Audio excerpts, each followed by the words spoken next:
Okay, so now we are down to the last term that defines the word research, which is the term questions. Okay, so whenever we say questions, it is the problem of research. It refers to the problem of research. Why?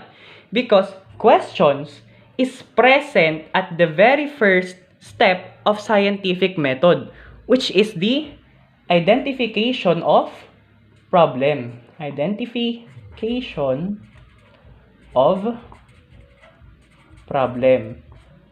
So meaning to say that research all stem from questions. And how do we formulate questions? Questions are actually the products of curiosity. Okay? Questions are products of curiosity. When you have curiosity, it will lead to questions. And when you have questions, it will lead to yourself spotting a problem. Okay? And this is the root cause of all researches. Also, questions give direction to your research. Why? Because it is the very first step. If you do not have questions, then you cannot proceed, or you cannot, let's say, you cannot follow the process of scientific method. Meaning to say, you are lost. Okay? Because you do not have the first step. If you proceed on formulating the hypothesis, then what are you guessing? Okay? What are you trying to prove? What are you trying to solve? So questions give direction to research. Okay? If there is no direction, there would be no focus. Okay? So meaning to say, if questions give direction to research, it also gives motivation. It gives motivation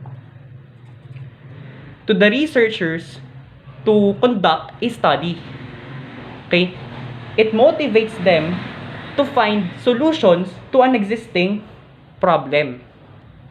Also, questions serve as the foundation of research.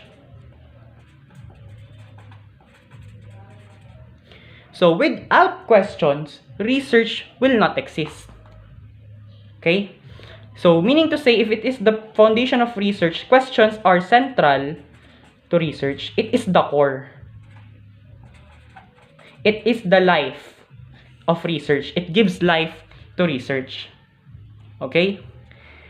And when there are no presence, or when there is no presence of questions, answers are very impossible to exist. Answers are very impossible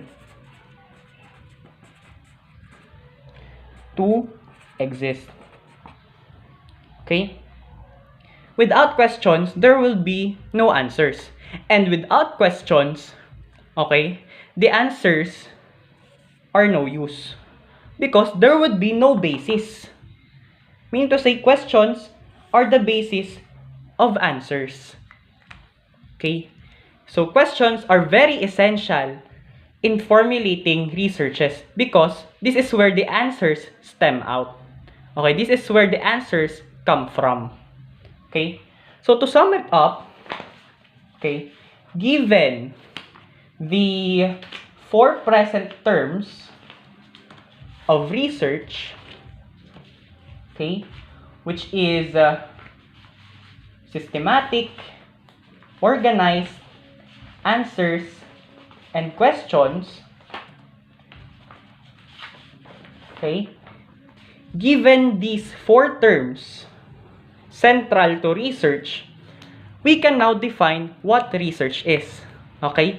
Research is a systematic and organized way of finding answers to questions. So that is the meaning of research. Research is the systematic and organized way of finding answers to questions. Okay? Notice those four key terms. And those four key terms defined research.